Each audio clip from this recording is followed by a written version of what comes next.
So one thing that I haven't done very well this year is show you guys the hoop house, and part of that is because I underutilized the hoop house this season. But I have a ton of basil going now, and I just came in and chopped all the top off because I needed to cook with basil. I needed 2 cups, and it was raining, and it's best not to cut the basil in the rain. There's a bunch of marigolds I never even went to plant. I've got a bunch of kale that needs to get planted out. This is the tray of broccoli that I did plant out a good 2/3 today. Got a bunch of lettuce I need to plant out. This bed here is full with the hot peppers and one of the squashes that the chipmunks had actually moved. I'll show you guys that from the other side.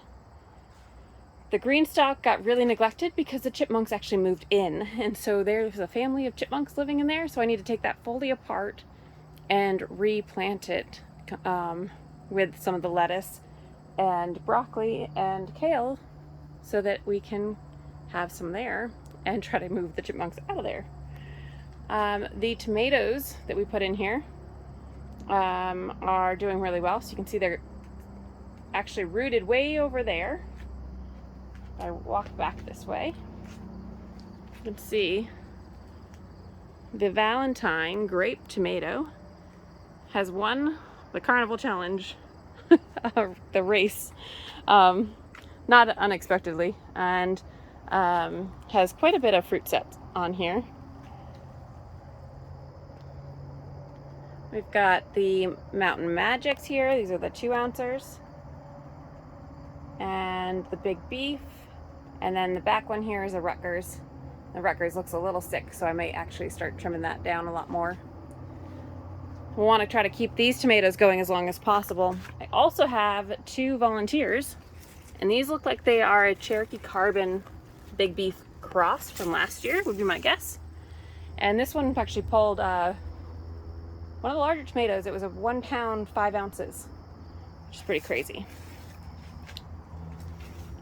Coming back here, this is where it gets a little scary. These are some really hot peppers. I think I'm gonna get all the names were wrong, so I don't know what to believe anymore. There is a Primatali, there's Reapers, Carolina Reapers. There are peach scotch bonnets here.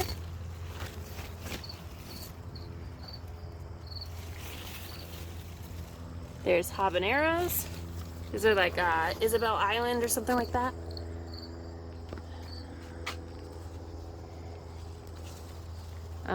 But yeah, some really mean, nasty hot peppers. And then we have the orange and red Thai chilies here. Got a bunch back there. There's some weeds. So yeah, definitely got neglected in here and need to come in and pick. But overall the tomatoes have done pretty well. I will be having Jay help me take the shade cloth off, and once we have that, the tomatoes will ripen a lot faster in here with a lot more sun. And we'll start actually closing the sides down pretty quick here. We don't want this in here to get below really the 50s. The hot peppers won't like it. So that's what we'll be shooting for. And I'll have to come close and open every day, a couple times a day.